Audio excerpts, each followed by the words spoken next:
Hello friends, तो ये हमारे संविधान की क्लास 8 है और आज हम इस क्लास में संविधान की प्रस्तावना के बारे में पढ़ेंगे। जैसा आप जानते हो कि हमारा जो पहली सभा हुई थी, पहली बैठक हुई थी, वो 9 दिसंबर 1946 को हुई थी। दूसरी बैठक 11 दिसंबर 1946 को हुई थी और जो उद्देश्य प्रस्ताव था, उद्देश्य प्रस्ताव हमारा 13 दिसंबर 1946 को दिया था, जो दिया था आपका जवाहरलाल नेहरू ने। तो हमारा उद्देश्य प्रस्ताव ही आगे चलकर हमारा प्रस्तावना बनता है। तो देखिए, हमारी जो प्रस्तावना है, प्रस्तावना की जो भाषा है वो ली है आपकी ऑस्ट्रेलिया से और प्रस्तावना का जो स्रोत है वो लिया है आपका अमेरिका से। अमेरिका का संविधान ऐसा सबसे पहला संविधान था पूरी दुनिया में जिस संविधान में प्रस्तावना को रखा गया था। तो उसके बाद हमारा जो उद्देश्य होता है प्रस्ताव का, ये उद्देश्य प्रस्ताव का जो परिवर्तित रूप है उसी को हम क्या कहते हैं? प्रस्तावना कहते हैं। उद्देश्य हमारा जवाहरलाल नेहरू ने 13 दिसंबर 1946 को दिया था और इसे स्वीकार किया था 22 जनवरी 1947 को। उसके बाद ये बहुत बड़ा विवाद चल रहा था कि हमारी प्रस्तावना संविधान का भाग है या नहीं है। तो 1960 में बेरुवाड़ी मामले में सुप्रीम कोर्ट ने यह कह दिया था कि प्रस्तावना संविधान का भाग नहीं है। परंतु 1973 के केशवानंद भारती बनाम केरल स्टेट में सुप्रीम कोर्ट ने यह कह दिया था कि यह संविधान का भाग है, हमारी प्रस्तावना संविधान का भाग है। उसके बाद प्रस्तावना का उद्देश्य होता है सामाजिक, आर्थिक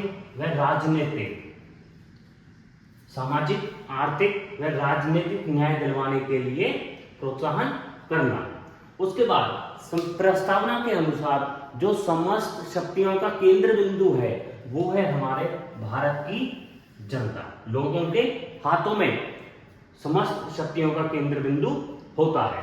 उसके बाद हमारी जो प्रस्तावना है, प्रस्तावना का संकल्पना है आपकी स्वतंत्रता, समानता, बंधुता, न्याय।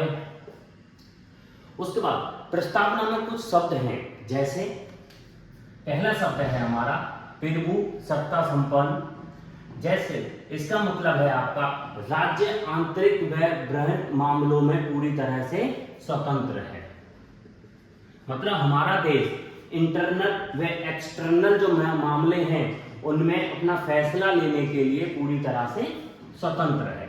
फिर आता है आपका समाजवाद। समाजवाद का अर्थ है ऐसी व्यवस्था जिसमें उत्पादन व वितरण के साधनों पर समाज का नियंत्रण होता है।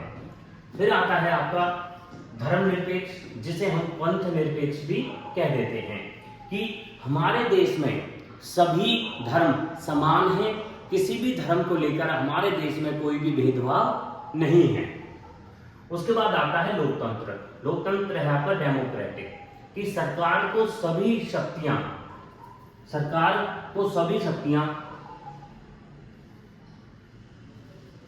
लोगों के द्वारा मिलती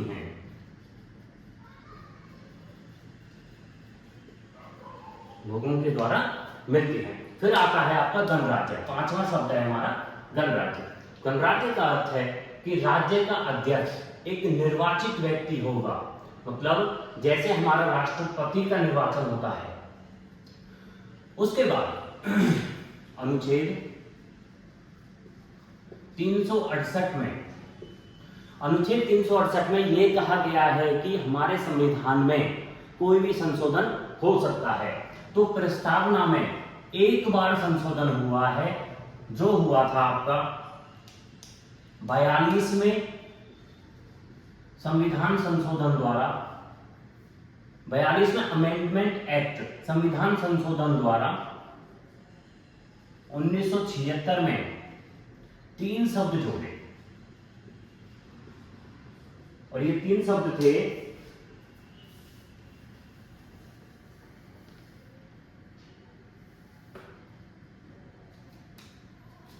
शब्द थे आपके अखंडता, समाजवाद व धर्म निरपेक्ष।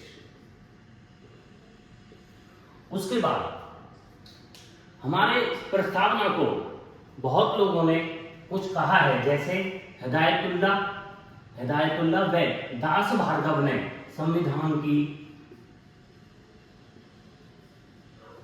आत्मा व हृदय कहा है। अर्नेस्ट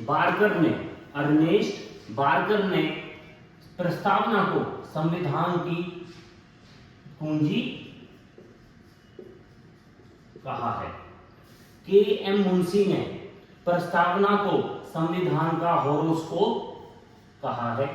और पालकी वाला ने प्रस्तावना को संविधान का परिचय पत्र कहा है।